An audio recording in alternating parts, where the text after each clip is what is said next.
As you know, I am Kara Adams, and this is our Hidden Treasure Moments podcast.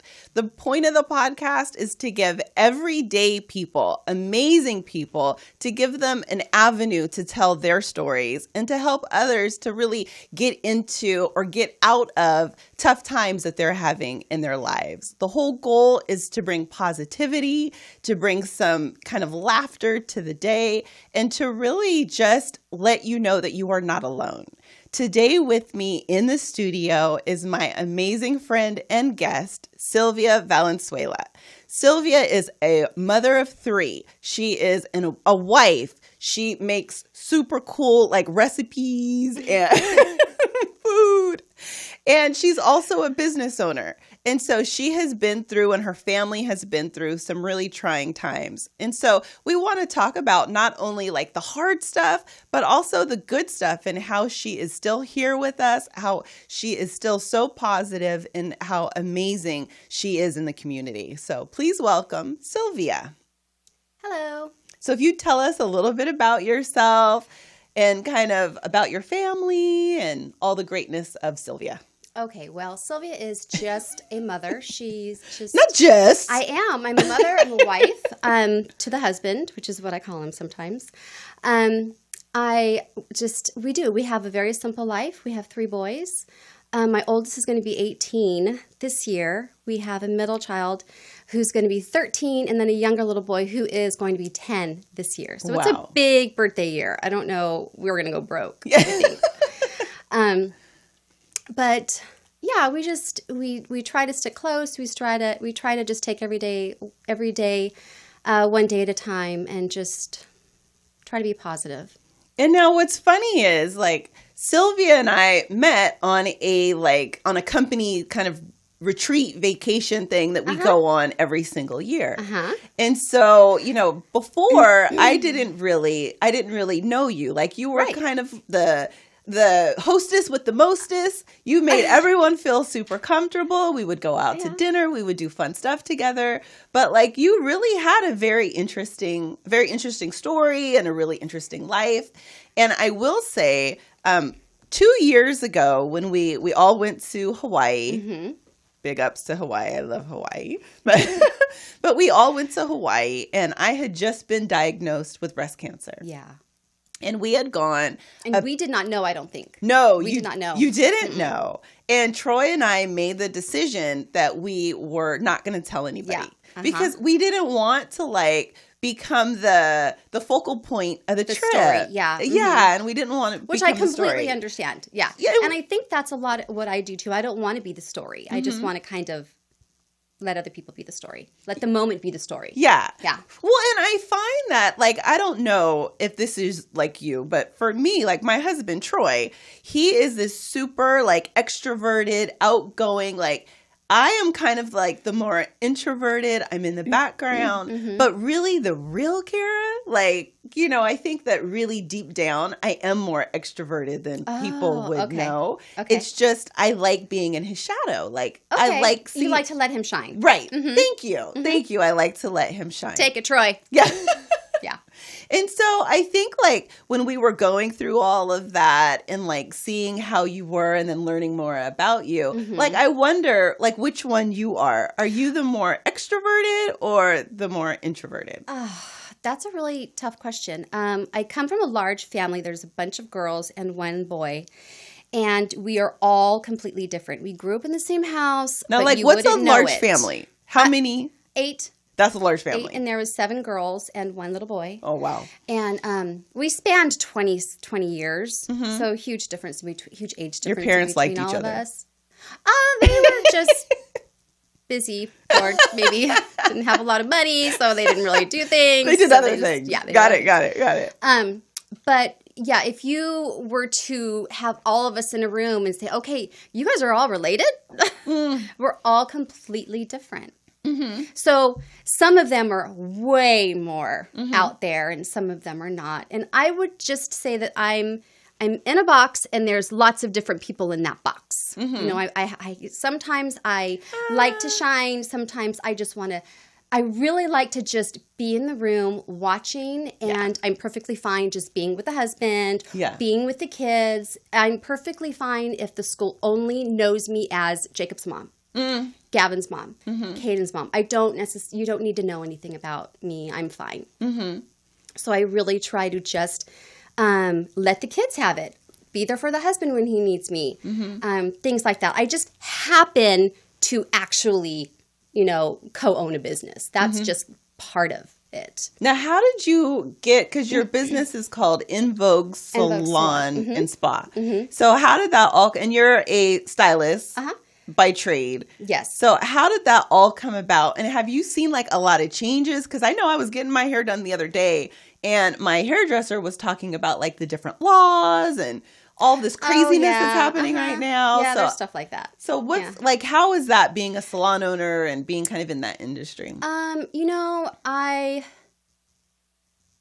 love it. I love it. In the very, very beginning when I first went to school, and I ran a salon for like 5 years, and the owner was, she lived in Huntington Beach, and I'm from Riverside, and she was like, against me going to cosmetology school because then I wouldn't be able to open or close, and she was like, no, you can't. No, you don't want to do that. You don't want to do that. You don't want to do what they do. They don't make a lot of money. And I'm like, they're not making a lot of money because you're not paying them anything.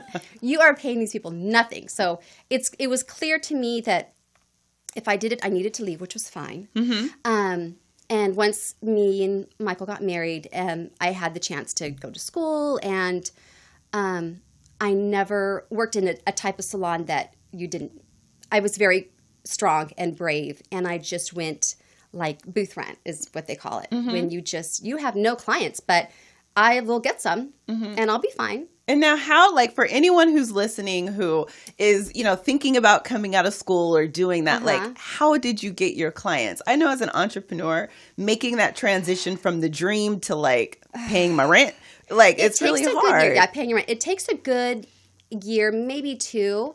But, I was already working in the salon for 5 years. I mean, I was seeing so much, learning so much. We had classes there for the stylist, updo classes, makeup classes, clipper classes, haircutting classes, color classes. So I was learning stuff that whole time. And then after that, I went to work in a beauty salon store where I did nothing but gain more information. So it was really, I was just filling up. So when I went out there, I was like, there's no way I'm taking all of this knowledge and going to work in a place where someone's going to make all my money. Right. It was like, I am going to go the other way, and I'm just going to do it. And it took about a year. And in between that year, I got pregnant, had a baby. And it took he was about 15 months old when everything, that whole, because I was doing really good. I was doing really, really good. And I was getting it to where I had a really good clientele. But how did you get them? You just have to put the time in. Like, really. Did you go to your friends first? Like, did they trust you enough to I have a lot of family. Okay. I had them, and, just word of mouth. It came. I didn't really have to work hard for it. I just had to put the time in. You just have to be there. So tell me if you do this, and maybe it's just me. Maybe I look super approachable, or I look crazy and my hair is jacked up. I don't know. It's one or the other. I'm approachable. But so like, I'll be like, let's say I'll be at a restaurant, like having a meeting with somebody, and I'll have a stylist be like, oh, if you need to get your hair done, here's my card.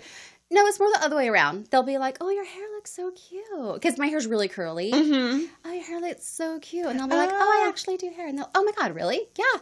Oh, so you're like your own billboard. Yeah. Yeah. Okay. You don't do the opposite. I mean, for anyone who does, good for you for being an entrepreneur. But I always take it very like, no, I must be looking crazy today. There's times when I want to. When the girl hair needs like 18 inches just chopped, I want to so bad. But at the bank, I just kind of, I don't do it. So it's more about you, like when people come up to you and you being your own billboard and then having like a card or something so that I just wasn't afraid. We would hire stylists all the time at the salon I was working at, and they had no one. They were just, working. They would get like a small amount of what they make, and I just knew that If they could do it, I could do it. Yeah. And now I what? was extremely brave. I know I'm completely off topic, but that's fine. We said that was going to happen. That's what happens here.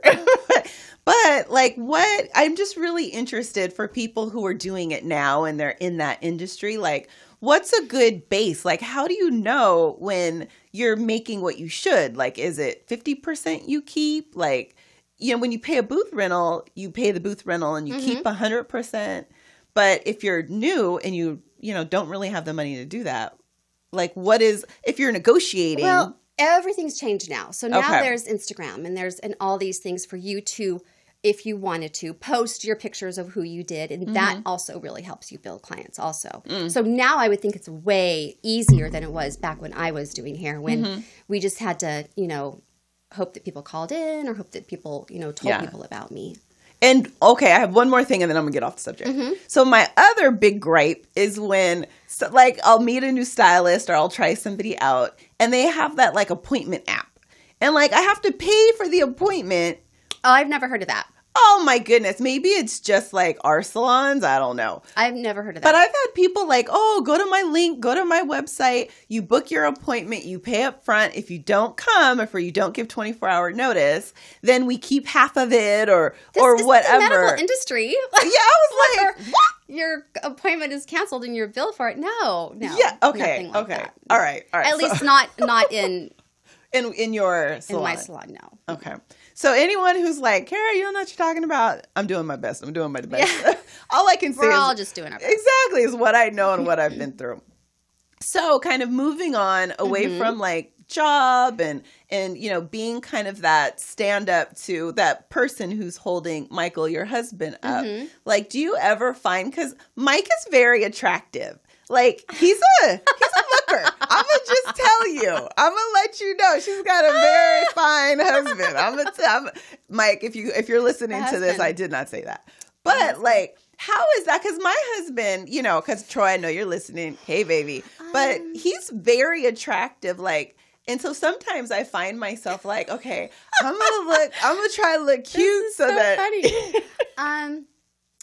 You know, if he's going to get attention, go get that attention. Good. No, I don't think there's anything ever wrong with him being an attractive person and going out there and being confident in him. He needs that. We all need that. Right. We're not the jealous type. We're not. I think I would probably point out a really beautiful girl and be like, oh my God, check her out. I used to do that. I don't do that no more. He can find a cute girl on his own. I don't need to point her out.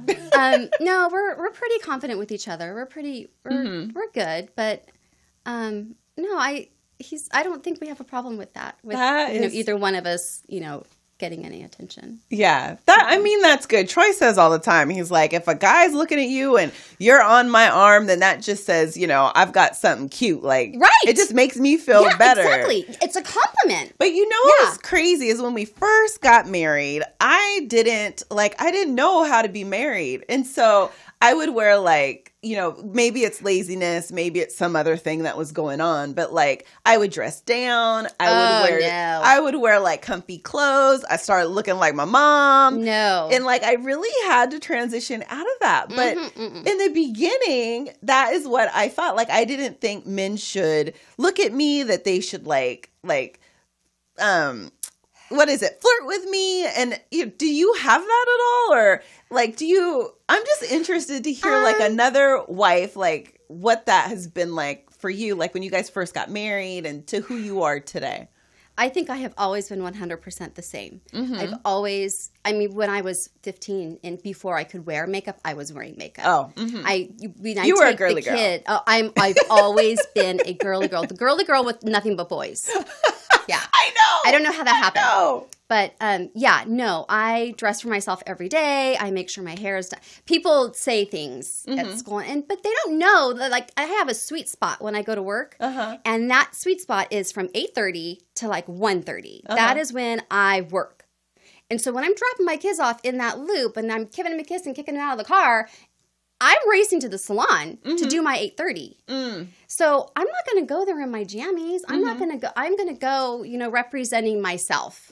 So if I represent the husband well, that's just That's just the cherry on top. Yeah. I represent myself, not not and anybody you else. truly are like your own billboard. Like, yeah. that makes, I think so. It makes a lot of sense. And I still, like, I'm way better at it now than I was, where, I think I've gotten way better at trying to, like, I'll go to the grocery store. I might not have lip gloss on, but chances are I probably put it on right when I was getting my cart. Do you think that that's cultural at all? Like, no, that's just me. Okay. I'm like, because were you raised where, like, your mom was no, like because that? my sisters aren't that way. Not all of them are that way. I've heard people ask, so is your sister all the time? Is she always all the time? That's just her.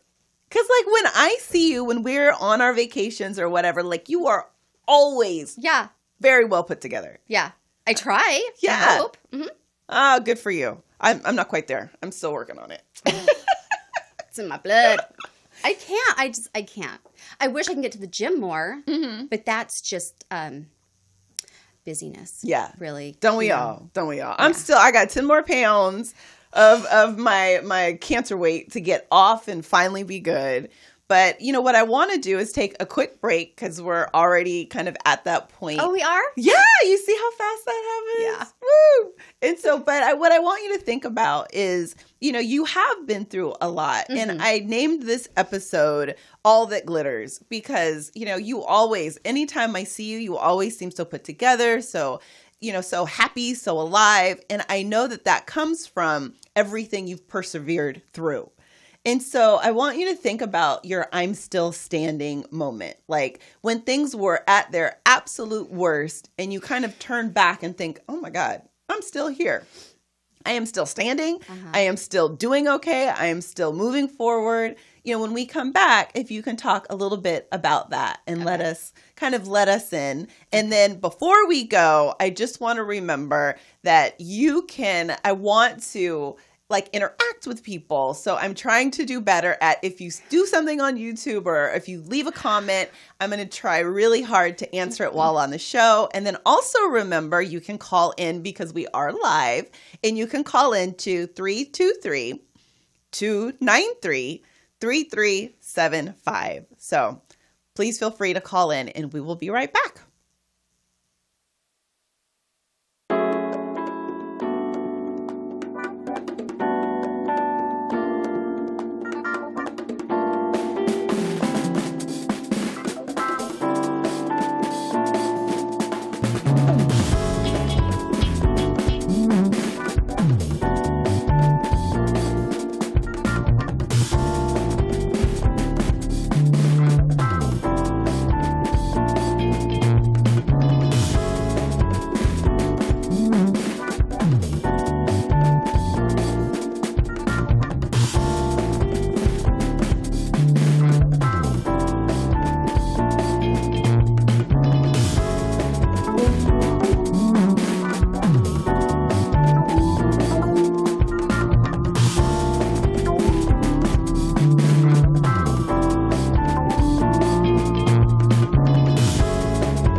So thank you for tuning back in. You are with the Hidden Treasure Moments podcast. My guest today is Sylvia, and I'm just so excited for you to be here in the flesh. We're doing good. So when we left, we were talking about your I'm still standing moment, because you really have been through a lot. So if you could tell us a little bit about that and when that moment occurred for you. Okay, so it happened kind of around the holidays, when I started noticing a few things about my firstborn, my son, and this is when I was working a lot, and we had decided to have host Christmas this year, and so I like the cooking, and I like people to come over, and I like everyone to have a good time. And I remember things bothering me at that time, and I was mentioning them to the doctor and mentioning it, for a while to him. He wasn't quite hitting his milestones. And the doctor just kept, he looked at me like I was just this young first-time mother, but I wasn't young. I was, 27, maybe 28. I wasn't this little girl. And he just continued to brush me off on a lot of things. So finally, it was right after that I called and wanted to get in for an appointment. And she said, oh, well, he has his, 15-month checkup or something like that in February, something like that. And I was like... So he was a baby. Yeah. And I was like, I'm not waiting for his... I need to get in right now. And at that point, I started getting a little emotional on the phone. And she goes, okay, let me just give you to the other doctor. He's new, and I'll just give you to him. And I was like, great, sounds great. So I went in with him, and I sat my son down, and we talked for a little while. And the doctor just kept looking at me like, what are we doing here? And I just had this idea in my mind that I'm not leaving until you tell me something's wrong. Because by then... I was noticing things, and I'd been talking to my sister about it, and so she was really starting feeling. He was 15 months, and he wasn't walking. He wasn't crawling. He when I held him on my hip, he would start to sway a little bit to the side, like if he couldn't keep his balance. And there was one time, it was the day of the appointment, that I noticed that his left eye was veering off a little bit. And I was like, oh, I'm just getting so frustrated. I remember being very frustrated. So when I went in there, I was adamant that this guy was going to tell me something was wrong with my kid, because I was not going crazy. You just knew it, yeah. And so he sat there for about 45 minutes, and he was new, so he didn't have a lot of other people in the office yet. And he said, okay, we're going to send him to get a CAT scan. We're going to send him to the neurologist. And I was like, okay, great. When can we book that? And he was like, I'm going to send you right now. And I was like, okay, Did that scare you, or that made you feel better? It was starting to make me feel calmer. Okay. Like someone's hearing me, someone's listening to me, I'm on path. So I get there, and it could have been a while, but there's naps and feeding time, the schedule that you have. Right. So we're sitting there, and I'm just feeding him, and I hear the nurse, okay, and then the doctor comes out, and he's like, is there a Jacob out here? And I'm like, there's like a big deal. I need to see you like now. And I was like, what he said? And I was like, okay, I guess the doctor had called and said, has she been seen yet? And oh no. And he was like, get him in now. So we go in, and then it's the whole process again. I don't think anything's wrong with him. He looks fine. So I set him on the hard tile floor, and he falls over. And I said, that is what I'm talking about. Yeah. So we ordered a CAT scan. Me and my husband take him the very next day. And I have clients booked, okay, because, I'm working. Yeah. I'm like making money. And he calls us when we get home from the CAT scan and says, hey, are you with your husband? I said, yeah. And he goes, okay, I need you guys to come back to the office. And I said, well, can we come later? Because I have 11 o'clock. And he's like... Spoken like an entrepreneur. Oh, yeah. Just get your husband. Don't worry about the 11 o'clock. Just get your husband, get your son, and come down to the office real quick. And I was like, okay. So we get there, and he walks into the office, and he is like a madman. He's running and talking on the phone, and he's, doing all these things, and he's, barking at his receptionist girl. And then he comes in, and he goes, okay, the good news is you guys have great insurance. And I was like, okay, and... The bad news is your son has a tumor the size of a softball in his head. Oh, my God. And I was like, okay. But he didn't say it like that. Kind of. Kind of. And I was like, okay. And my husband is just like turning colors, like blood gone.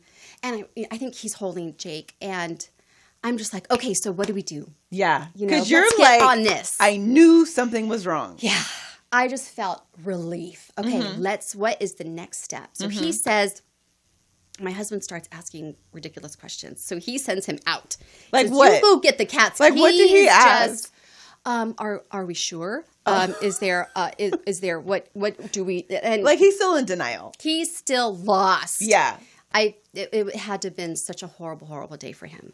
But on my side, I was like, okay, Yeah. let's get this done. Mm-hmm. Yeah. Mm-hmm. So he sends him to go get the CAT scan. He is running over curbs, missing people. I mean, I don't know how we got there. I don't know how we got there and got them. But as soon as my husband leaves, he's like, okay, so this is what's going to happen. You are going to get on the 60 freeway and you are going to drive out to UCLA Medical Center. There is going to be a doctor that is going to meet you in admitting, and he's going to take you straight up to the 7th floor or whatever, and you're going to have surgery on him tonight. Oh my gosh. And I was like, can I go home and grab back? No, there's no going home. I'm like, I just want to like, you know, I'm going to need like my makeup bag, you know, like. And he was like, no, you just need to get on the freeway right now because, you know, like if you might not get there till 3, you know, with traffic, LA traffic. And I was like, okay. Mm-hmm. Okay. So I get whatever paperwork he has. My husband swings up to the front and we head out. I am in the car calling my clients. And finally I just said, you know what? I called the owner of the salon, told her, I don't know when I'll be back in. Mm-hmm. She's like, okay, is everything okay? And I said, well, my son might have surgery tonight. Wow. Your 15-month-old. My 15-month-old might have surgery tonight. So that was, that led into just, I don't want to say a dark time because you have a child who's looking at you for support and comfort. And he's so uncomfortable. You know, they do the surgery. But, like, what was the urgency? Like, not just, I know, like, he had a tumor, but were they scared he was going to stroke? Or, like, you know, to go from nobody really trusting you to all of a sudden, like, no, you need to go right this second. I think the urgency was, it was pressing on so many things now that the eye, and I told him the eye, that, and that he was, like, and that was, the eye was within days, a couple days. That he would fall was days. You know, I remember having to prop him on that pillow. So the progression was like moving really fast. And the hydrocephalus was bad too. Like it was causing just like swelling of the brain. And okay. And what's hydrocephalus? Fluid in the brain. Okay. Like too much. The fluid is supposed to circulate all the way down the spine, and it wasn't circulating anywhere. And was like his head getting bigger? He always had a big head. I remember telling the doctor, his pediatrician, at every 3-month visit, I'm having to cut this kid's pajamas, like to get them over his head. He's going to be a big baby. He's going to be a big boy. He's going to be a football. Look how big your husband is. And I said, look how big he is. He's not that big. Yeah. He's not, you know, this big, ginormous guy. Yeah. I don't think so. But he was just. That instinct, that mother's intuition. Yeah. And you know what? I truly think that had his brain not have continued to, his skull, not have continued to grow, things would have, I don't think he would have survived. That, there was a reason why it was able to accommodate. What was all the fluid. Yeah, and the tumor. And if that, I mean, I think things would have ended up completely different. And so was the tumor benign? Like, what did they find out? Okay, so we're in a PQ, Pediatric Intensive Care Unit in UCLA, which is a learning hospital. So there's all these interns, and I'm aware, and you know, I'm like a person on the wall, but I'm watching everything and everyone. And I keep watching these interns go into this computer room, and they're looking at something, and I could see that it's a head. The screen. I could see that it's a head. I could see that it's a CAT scan. And right after they did the 7-hour surgery, they rushed us straight down to the basement to do another CAT scan because he was worried he didn't get it all. So I know they're looking at it. So I walked in there. I'm like, hey guys, what you looking at? And one of the students got up and she was like, this little boy has a tumor. And I said, oh no. And I said, that's still there, isn't it? That's after. And that spot is still in there. She goes, yeah. I go, they didn't get it all. Did she? And she goes, no. I said, okay. And it was like that big. So the picture before was like big, like like a lemon. Mm-hmm. And then what was left was still like a large grape. Oh my god! So that didn't really make me feel good because I kind of thought, okay, we're good.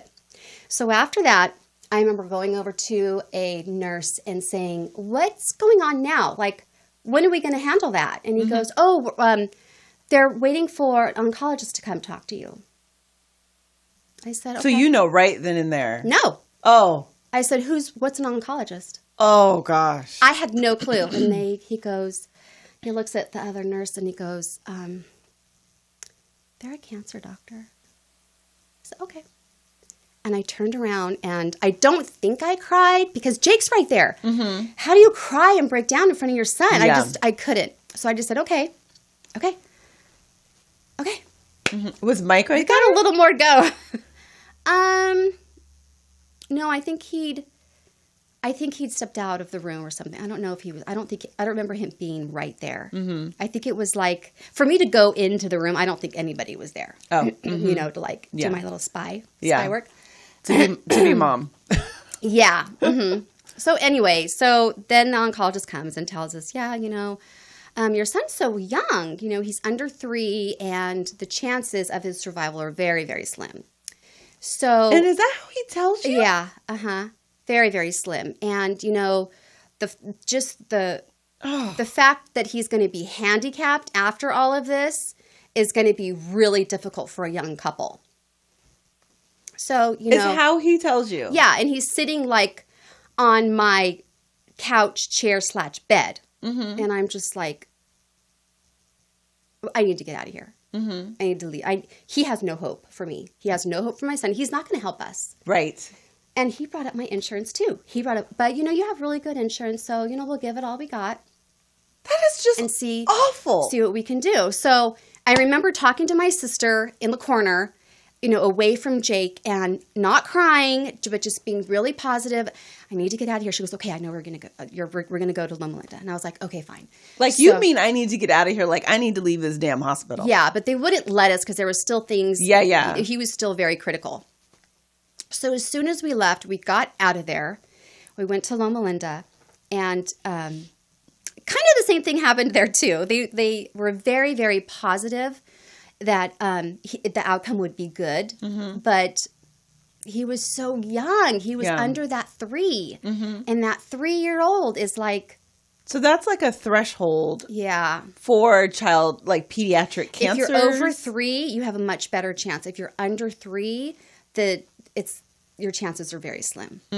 Were very slim. Mm-hmm. So, she comes and, the beautiful, this doctor, this surgeon was like this beautiful long-haired blonde woman. She's like, so, and she shows me the CAT scan, and I'm just like, what? What was this? The size of a grape is now 3 grapes in 2 weeks. Oh my! She's like, we have to get that out, and I'm just like, another surgery? Are you serious? And she's like, yeah. And I'm like, oh my gosh, okay. So then I'm just kind of talking to her about, she is just a neurologist, a neurosurgeon. Mm-hmm. She's not an oncologist. Mm-hmm. So I'm like, asking her about that, and she's like, well, whatever you decide is whatever you decide. Now, the funny part about all of this is. The husband, works for a radio station, and they do a lot of fundraisers. They do fundraisers for many hospitals, and at that time, it was January now, and they were about to do a fundraiser for St. Jude's Children's Research Hospital in Memphis, Tennessee. So he gets a phone call from head of... like oncology? Yeah. Mm-hmm. The tumor board, that's what they call it. Like the head, gets a phone call from them, and he says, "Hey, I heard that your son is having some hard time, and I heard that he has medulloblastoma, and we have, a few of them here. If you're interested, we would love to, because of everything you've done for our hospital. We'd love to give you a third opinion. Wow. Where are you at in the stages? And he's like, we haven't done anything. They want to have another surgery. But I think we're fine. I think we're okay. Like, we don't need to go. I'm not moving to Memphis. Right. Yeah.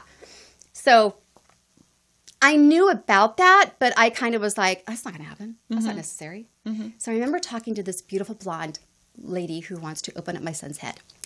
And I remember telling her, how do you feel about the oncology here? And she's like, it's great. It's wonderful. It's wonderful. She goes, but I'm just a pediatric neurosurgeon. It's up to you. And I said, well, here's the thing. We kind of have like an invitation, I guess, to get a third opinion. And she was like, oh, where? I tell her. And she's like, that is where I trained. I trained there. If you were to go there, he would have surgery on Wednesday. And the person that would be operating him is the person who trained me. Wow. And I'm just like jaw dropping, like, you're kidding me. No way. And she's like, yeah. And I'm like, okay.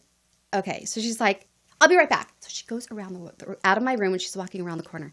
And she's on the phone with the doctor. He answers her phone call. And she's like, And he's like, oh, Jacob from California. Yeah, we know all about him. Are they coming? So she comes back in the room and she says, Dr. Sanford wants to know if you're coming. That is crazy. And I said, yeah. To Tennessee. I said, yeah. It's so crazy how life works out. Oh my gosh. And in a split second, I just made the decision. Yeah. To check out of this hospital. That's a great hospital. Yeah.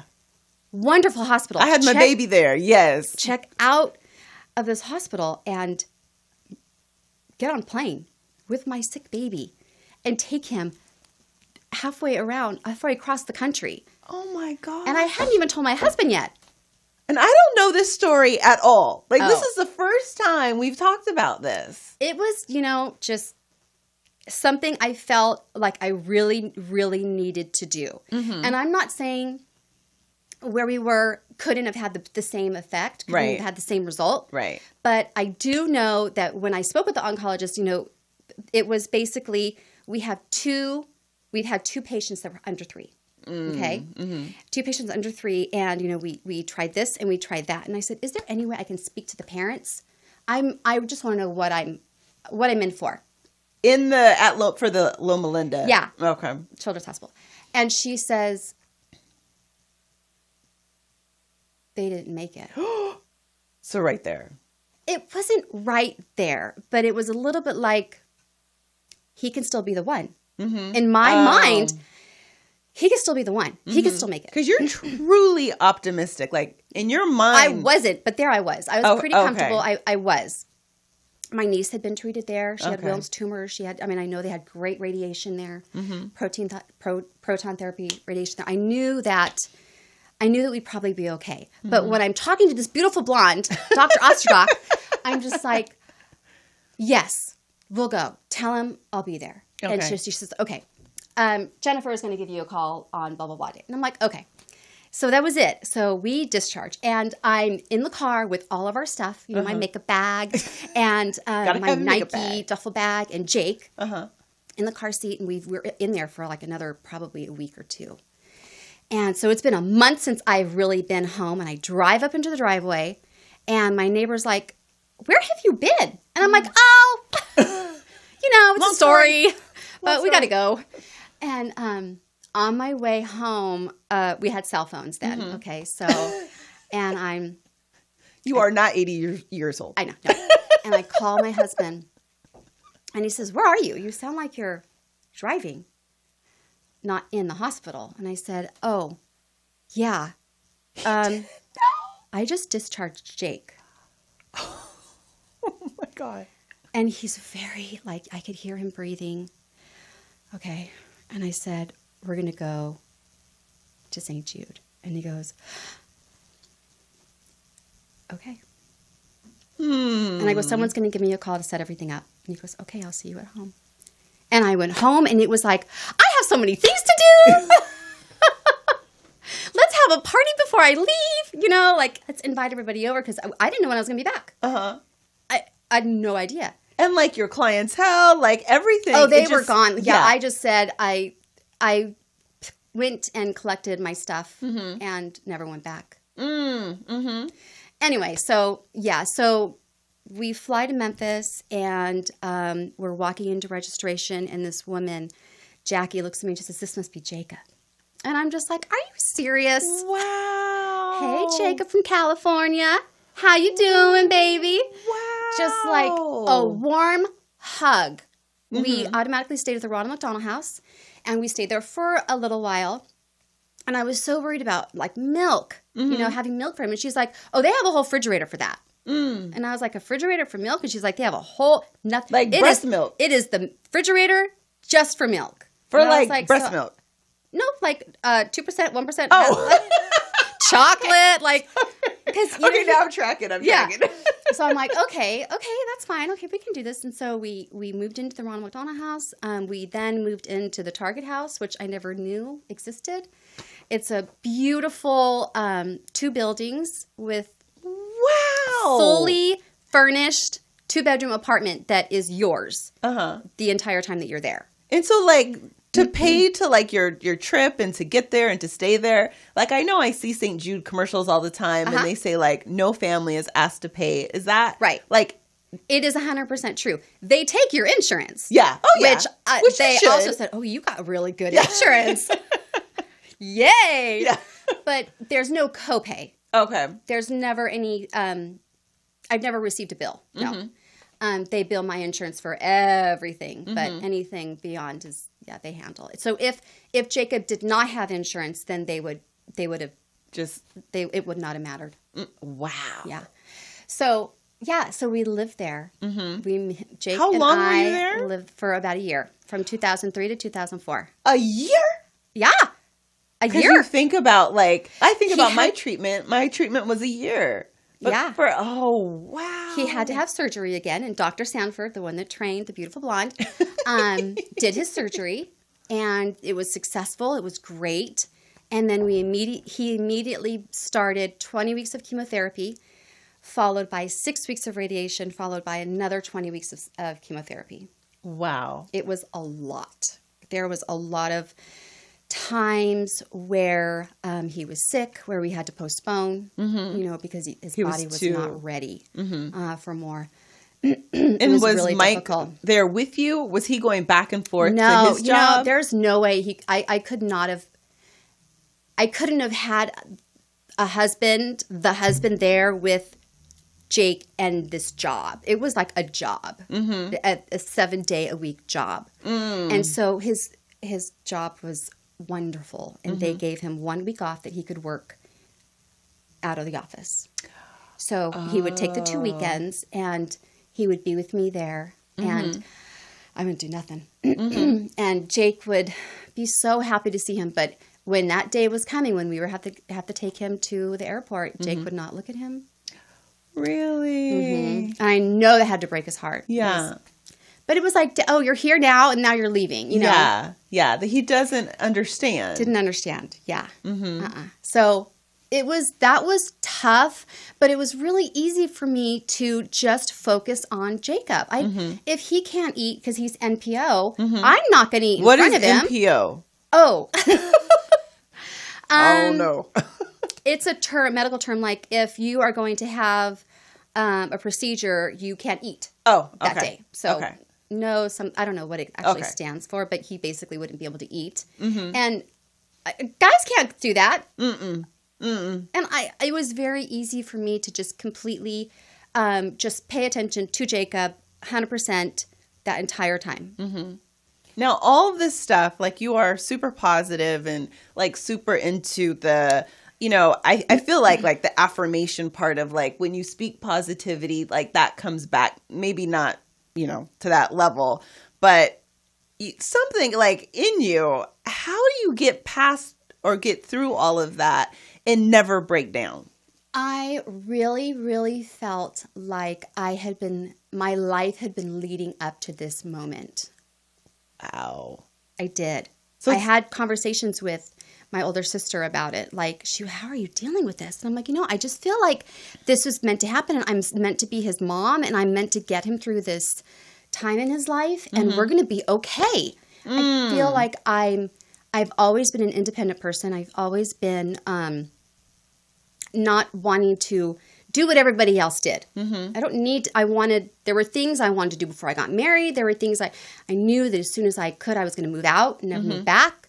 I knew I was going to, buy my own car and just do my own thing. I didn't need to marry the first boyfriend, the second boyfriend. You know what? I did not. There's no need to do any of that. I would be fine. So did you ever break down? Like, did you ever I don't know how I'm going to do this. I don't know how I'm going to keep going. Like, did you ever have that moment? There were times when I did, and Michael will remind me. Remember that one time? It just doesn't happen very often. He's here. What do I have to be sad about?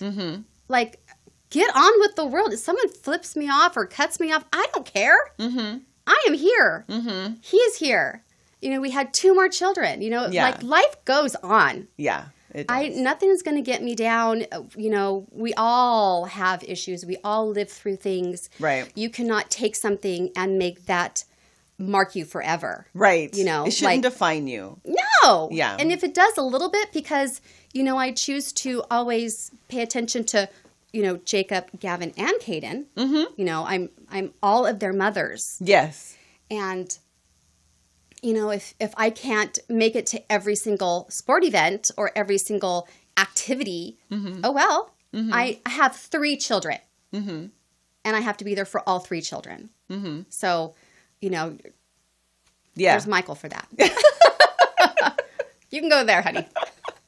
Well, that has been great. It feels like your I'm still standing moment isn't really a moment. It's almost like a principle or just how you live. Like, it's not I'm still standing. It's I'm here. My son is here. He's My here. kids are here. Yep. And so every moment for you is like, you see how precious life truly is. And that you just have to live in the moment and, love and feel passionate and feel like, things are going to get better. Yes. It did. I'm not going to say it did not alter me. Yeah. It definitely. Because it has to. Altered me. And my priorities are definitely altered. And I give no, that's just the way it is. That's just me. Well, you were fabulous. So we are going to take a quick break. Can't believe how fast. Learning all about you, Miss Sylvia. And when we come back, I really want to think about what you treasure today. And, after everything you've been through, and being such a strong person, those things that you truly treasure. And, kind of along that line, I'm a huge advocate of, being selfish, of living a life that you love, and of feeling like you are putting yourself first at some point. Because when you put yourself first, it helps you to be better for everyone else. I talk about it every show. I have a VIP gym retreat that's coming up in May. It's May 11th. We would love for you to all be there. Super easy to sign up. You just go to my website, which is www.karaadams.com, and you just spell it like how you see on the screen, Karaadams. And it's really all about that. It's about living in the moment, being in your self-love, recognizing that when you are good to yourself, you're better for everyone else. And it's just a day for us to love it on each other and have a really good time. So when we come back, we're going to be talking about what we treasure, what you treasure, Sylvia, and we will be starting to close up.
So we are back. This is our Hidden Treasure Moments podcast. My guest today is Sylvia. And kind of on the break, we were talking a little bit. I do not want to forget to say and to talk about being an advocate for yourself, for your kids, for your family, when it comes to the medical industry, when it comes to being diagnosed with anything, and that's one point I really want to touch upon is that, Sylvia, you were a huge advocate for your son, and hopefully things would have still been great, but a lot of the times they don't end up like that because we don't listen to that little voice in our head that's telling us something isn't right. Yeah. I don't come from the strongest mother. She's an incredibly loving, unconditional loving mother, but I come from a very strong sister. And I did always have her in my ear. She was always doing research for me at home. She was always, learning more, and she'd print pages up and bring them to me. And I think that helped me also say, no, I'm not gonna settle. My son is more important. And there are these options out there. Who am I to not, benefit from these options? Yeah. So she had a lot to do with it also. Yeah. And I'd say for me, if it was my son, I would do anything to protect my son, to make sure he was okay. And so, it was hard because coming from being the patient and seeing I broke down a ton, but I never really saw Troy break down. And so when I think about how you were with your son and how Troy was with me, it puts it in perspective because I know viewers might think there is no way she didn't break down. There's no way this or there's no way that. But when I really think back to my own situation, I didn't see Troy break down until I was dang near dead. And so, but it took so much and he was so strong. And so to see that, I can see where that comes from, and I can relate to Someone it. has to be standing. Someone has to be standing. Yeah. Somebody, that's a good word. So it's not easy, but yeah. Yeah. And so when you think about everything you've been through and, you are a different person, you can't help but to be, what are the things that leave you and that you treasure as being, something that you hold close to your heart? It's just my family, I think. It's just those 3 boys, the husband. I don't think I could have done it all by myself. I did have a lot of help. Just, extended family. My sister's my mom. She's always been there for me whenever I needed her. To give the best care to my kids. She's always been there. But, I think I just take it one day at a time and just appreciate what we have and try not to want for more. Try to just be happy on the grass that we're in, and not. That's good. Yeah. We should all be a little more We try to take trips and stuff with the kids, and we go camping a lot. I'll take the boys camping a lot. Michael's working, so I have that flexibility. I take the kids camping. Gosh. Hate camping. I will pack it up. Me and the boys will pack it up. Good girl. And they are out there learning how to make a bonfire by themselves. They're out there. They're so patient, and we just sit at the beach for hours. And if Michael comes to visit us, he comes. If not, it's fine. We're fine. We're pretty. I show them strength. I think that I hope that I show them strength. The boys. You do. I can guarantee. I think so. If I see it, I'm sure they see it because that's what you model. I hope so. So if you were to say a few thank yous. Oh. Definitely to you for giving me this opportunity and inviting me on. I'm so glad you said yes. I can't believe I did. Don't know what I was thinking. But definitely thank you to my mom. She's really been there a lot. Michael for always keeping the ship steady, keeping the ship stocked and, well taken care of, so that I can do my part with the kids. They have, just Jake alone has so many appointments. so many things that he requires. So and it's been like 10 years. Oh my, he's going to be 18. Oh. I didn't say that. He's going to be 18 in September. I know. He is a man. Yeah. Aww. But he's my baby. Yes. He's my sweet boy. Little Jakey. Yeah. And he has 2 young brothers that drive him crazy, but they look out for him. I remember my 3-year-old, my youngest one, when he was 3, he would, when Jake gets out of the car, because he's a little delayed cognitively, and we'd get out of the car, and Caden, my little one, he would run around the car and grab his hand just to make sure he was safe and like close, know? And I just always thought, I really hope that they appreciate and they just kind of take a little bit of understanding along with them on their road. Yeah, on their journey. Yeah. That they're going to understand people a little bit. Yeah, they're going to have an empathy that everyone... I hope so. Yeah, I really hope so. Which they do. Even Gavin will take a step out and make sure Jake's okay and stuff like that. Yeah. It's good. That is wonderful. Well, I want to thank Sylvia for being my guest today. I really appreciate it. And again, the goal with Hidden Treasure Moments podcast is to give everyday people a voice, to know that we all have a message, we all have a story, and we all can persevere if we just talk about it. If we just are transparent in our struggle and recognize that we all do it a little bit different, but at the end of the day, we get to where we're going. I want to thank Morris Media Studios. I want to thank Felicia for just putting together such amazing podcast. I always have to thank my husband, Troy Adams, my son, Truly Adams, who is amazing. And then all of you who are watching and who are listening and who are supporting. We have done, I think this is my 4th podcast now, and we've gotten 23,000 minutes of people watching. Oh my gosh. What? Yay! So until next week, we will be here again on Thursdays at 10:30 at this same channel, this same place. Thursday, my husband will be on, so he will be a hoot. Who knows what he'll say? And we hope to see you again. Remember, life is to be treasured. Love yourselves and love everyone around you. Bye.